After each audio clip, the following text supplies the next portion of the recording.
జై శ్రీమన్నారాయణ. నేను మీ icon astrologer Gattupalli Suresh Babu. అయితే మనకి ఈ 2025 సంవత్సరం వచ్చిన తర్వాత ద్వాదశ రాశుల వారందరికీ కూడా శుభప్రదంగానే మొదలవుతుంది.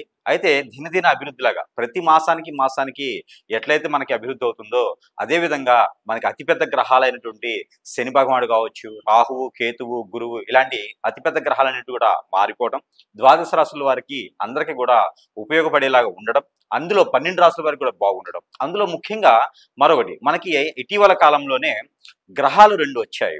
ఆ గ్రహణాలు వచ్చేసి చంద్రగ్రహణం, సూర్యగ్రహణం మనకి ఈ సెప్టెంబర్ మాసంలోనే ఆరంభమైనాయి. సెప్టెంబర్ 21వ తారీఖున వచ్చినటువంటి చంద్రగ్రహణం, అలానే సెప్టెంబర్ 21వ తారీఖున వచ్చినటువంటి సూర్యగ్రహణం. ఈ గ్రహణాల సందర్భంగా అందరూ కూడా భయభ్రాంతులు అయ్యేలాగా కొంతమందికి అనిపిస్తూ ఉంది. ఇలాగా ఏ రాశి వారికి ఎలా ఉండబోతుంది, అలానే ఈ గ్రహణాల అనంతరం కూడా మనకి వచ్చేసి అక్టోబర్ మాసం వస్తుంది.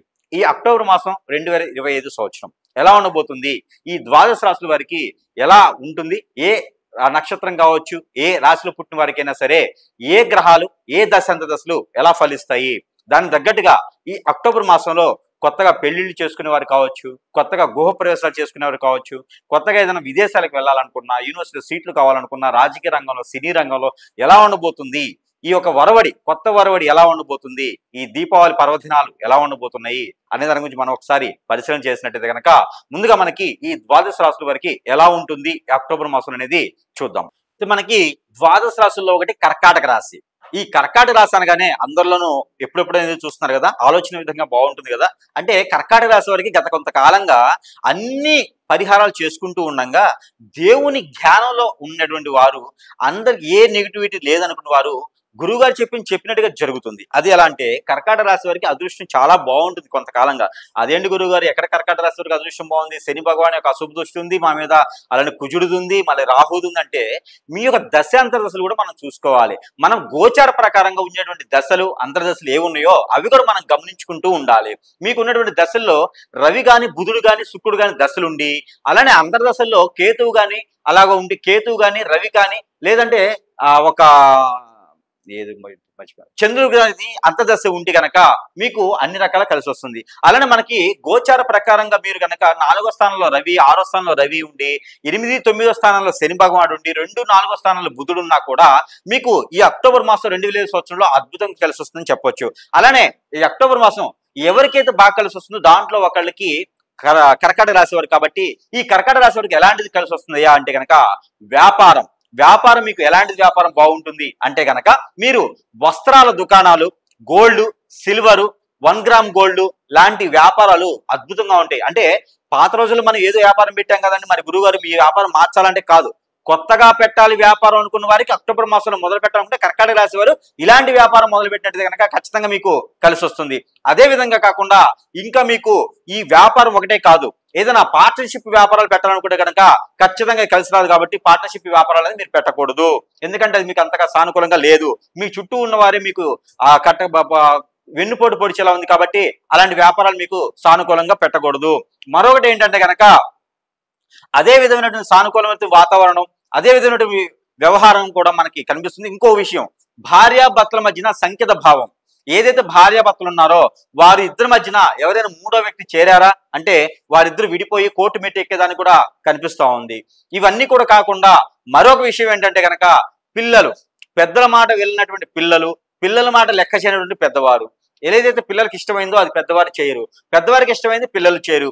ఈ రకమైనటువంటి సానుకూలత మీకు లభించాలంటే కనుక 12వ తారీఖు వారికి ఖచ్చితంగా ఆగాల్సిందే. 12వ తారీఖు తర్వాత కూర్చోబెట్టి మాట్లాడండి, భార్యాభర్తలైనా పిల్లలైనా సరే కూర్చోబెట్టి మీరే మాట్లాడండి, సమస్య పరిష్కారం అవుతుంది.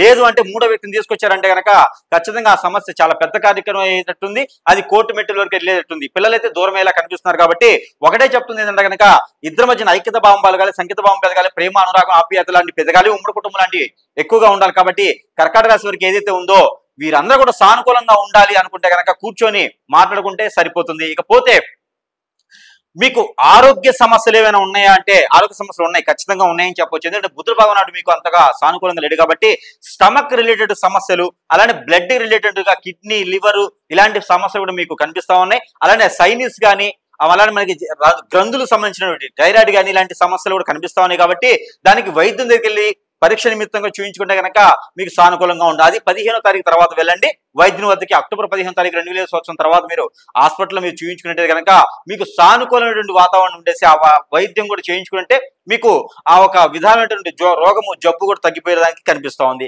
ఇకపోతే రాజకీయ రంగాల్లో ఎవరైనా అడుగు పెట్టాలనుకుంటే కనుక 22వ తారీఖు తర్వాత ప్రయత్నం చేయండి, ఖచ్చితంగా మీకు మంచి ఫలితం ఉంటుంది. విదేశాలకు వెళ్ళాలనుకున్న వారు 12వ తారీఖు తర్వాత ప్రయత్నం చేయండి, ఖచ్చితంగా మీకు సానుకూలమైన వాతావరణం కనిపిస్తూ ఉంది. విదేశాలకు వెళ్ళడానికి డిసెంబర్ రావాలి, ఇప్పుడు ప్రయత్నం చేయడానికి అయితే సానుకూలంగా అయితే కనిపిస్తూ ఉంది. ఇక ఈ రకమైన ప్రయత్నాలు కాకుండా ఇంకా మీకు నెగిటివిటీగానే ఏమైనా ఉన్నది, గురుగారు మాకు సంపాదించాలనుకుంటే ఇక్కడ ఖచ్చితంగా సంపాదించండి. ఇంకా కూడా మన దగ్గర కొన్ని రకాల వస్తువులు మీరు చేయొచ్చు, చేయకపోవచ్చు, దానాలు, ధర్మాలు, యజ్ఞాలు, యాగాలు, హోమాలు మీకు కుదరొచ్చు, కుదరకపోవచ్చు. మనం చెప్పిన పరిహారం మీకు కుదరొచ్చు, కుదరకపోవచ్చు. కానీ గురుగారి దగ్గర కొన్ని వస్తువులు ఉంటాయి.